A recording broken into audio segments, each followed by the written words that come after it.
तो आइए दोस्तों, फिर से उसी मौजू को लेकर आगे चलते हैं।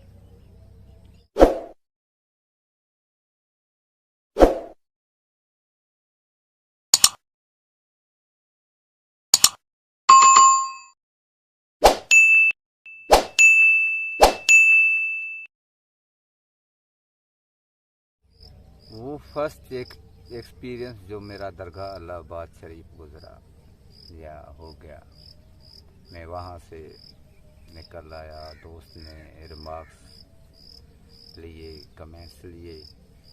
मैंने उसे यहाँ तक कहा कि मैं तो मुर्शिद उसे नहीं तस्लीम कर सकता। हाँ, अलबत्ता वो इंसान दोस्त है, तो वैसे ही वो मेरे भी दोस्त हैं।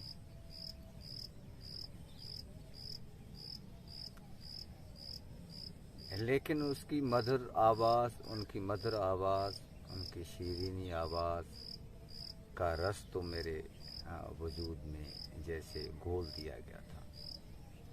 तो मैं ऐसे कह सकता हूँ कि उनकी जितनी भी अच्छी बातें मुझे लगी, जो भी मुझे अच्छा लगा, वो मैं अपने हल्के अहबाब तक शेयर करता रहा। अब जिस समझ के मकाम पर आकर खड़ा हो गया हूँ, तो ये कहना मेरे लिए जैसे दुरुस्त नहीं बनता कि मैं शेयर करता था। अब इतना समझ आ रहा है कि वो काम मुझसे लिया कि सना कर रहा था, उनका पैगाम पहुंचा रहा था। हालांकि मैं बज़ाहिर तो उनके हल्का अहबाब में शामिल नहीं था, लेकिन ये सारा काम मेरे से लिया जा रहा था।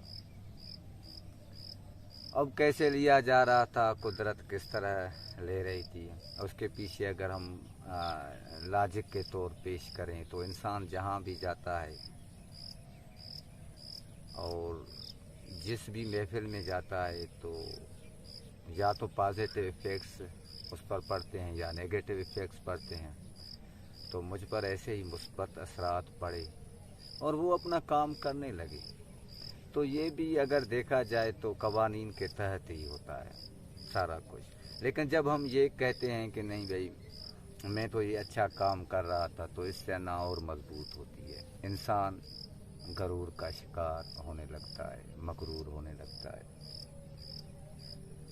तो एक दफ़ा की बात है कि मैं एक दोस्त के साथ बैठा हुआ था और हुजूर सज्जन साईं की बातें उसे सुना रहा था, उनका मोहब्बत भरा पैगाम सुना रहा था, उनकी अज़मत की उन्हें मिसालें दे रहा था, उनके किरदार पर बात कर रहा था या उनकी गुफ्तार पर बात की जा रही थी।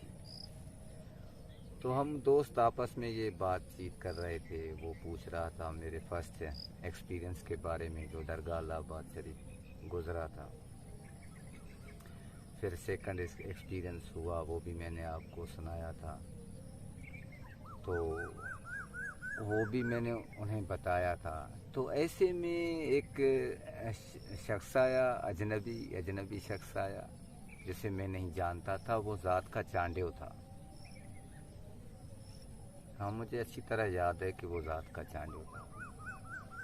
वो आया, उसके पास मोबाइल नहीं थी और हमारे शहर जो हमारे गांव के नज़दीक है, वहाँ एक मुफ्ती साहब रहते हैं, वो भी बड़े इंसान दोस्त हैं, मुफ्ती अब्दुर्रहीम साहब। तो कह रहे थे कि उनका मेरे पास नंबर है, यहाँ मुझे देर हो गई है तो मुझे वहीं जाना है ताकि मैं रात वहाँ गुजार सकूँ। मैंने गौर से देखा तो मुझे ये बात समझ आई कि इसकी दरगाह इलाहाबाद से निस्बत ज़रूर है। तो दरगाह इलाहाबाद से निस्बत होने के कारण वहाँ जो कुछ मेरे एक्सपीरियंसेस हुए थे, उनके कारण या उस इंसान दोस्त की मोहब्बत का जो यकीनन गलबा हो चुका था, उसके कारण मैंने उसे कहा कि मुफ्ती साहब का हम नंबर नहीं मिलाते, बस इतना पहले बताएं कि आपका हुजूर सज्जन साईं से कोई कोई ताल्लुक़ या निस्बत वगैरह है। तो उसने कहा कि बिल्कुल है। तो मैंने कहा हाँ, मैं वहाँ दरगाह में उनके यहाँ गया था, वो मुझे बहुत प्यारे लगे, बहुत अच्छे लगे। तो आप ऐसा करें, आप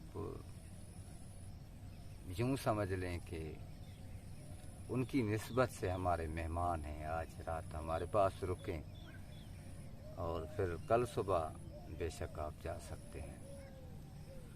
तो उसको मैं एक जगह ले गया, वहाँ उसके ठहरने का बंदोबस्त किया। फिर मैं शहर गया, एक दोस्त को उसके साथ बिठाकर जो कुछ लेना था खिदमत के लिए वो ले आया, घर में पकाने के लिए घर में दे दिया। फिर उसके साथ बैठा रहा और उसकी बातें सुनता रहा। और उस मेहमान ने हुजूर सज्जन साईं के बारे में कुछ बातें की कि उनके बड़ों तक का उनसे ताल्लुक़ रहा है, वो सारा कुछ मुझे बताता गया। तो मुझे ऐसा लगा कि जैसे इनका जो है ना, उनके ख़ानदान वालों की, जो उनके बड़े थे, उनकी भी हुजूर सज्जन साईं, उनके वालिद मोहतरम हुजूर सोना साईं रहमतुल्लाह अलैह से भी निस्बत रही है, ताल्लुक़ रहा है। तो इतना करीबी ताल्लुक़ वो ज़ाहिर कर रहा था, तो मैंने भी बड़ी मोहब्बत से उन्हें कहा कि अच्छा, आपका अगर कभी भी दरगाह इलाहाबाद जाना हो और आपकी मुलाकात हो हुजूर सज्जन साईं से, तो हमारा ज़रूर सलाम अर्ज़ कीजिएगा। मुझे बहुत खुशी होगी अगर आप हमारे सलाम अर्ज़ कर देंगे। तो उसने बिल्कुल बड़े प्यार से असबात में सर हिलाया। और ये भी समा वो था जब उस फ़कीर से मैं बैठकर ये सारी बातें कर रहा था, वो मुझसे अपनी बातें शेयर कर रहे थे। ये सारा समा वो था कि जिसमें वो मुझे मिस्टिकल फैक्ट, वो घटना, वो वाक़या मुझे जैसे महसूस हो रहा था। हालांकि वो था तो माजी में उस वक्त, पर ऐसे जैसे मेरे दिल की दीद जैसे उस वक्त भी हुजूर सज्जन साईं को जैसे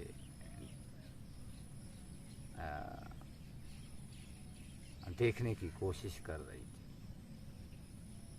वो वाक़या याद आने के कारण उस दोस्त के साथ उस मुलाकात में फिर कुछ वक्त तक हम बातें करते रहे। वक्त गुज़रता गया, फिर मैंने उसे सोने को कहा, वो सो गया। सुबह को जो उसके नसीब में था, मेहमान जो भी होता है वो मालिक का भेजा हुआ होता है, उसका अपना नसीब होता है। और यकीनन मेहमान का शान हमसे बहुत बढ़कर होता है और है भी। तो सुबह को फिर नाश्ता वगैरह करवाया और यूँ हमारी हंसी खुशी अलविदा हो गई।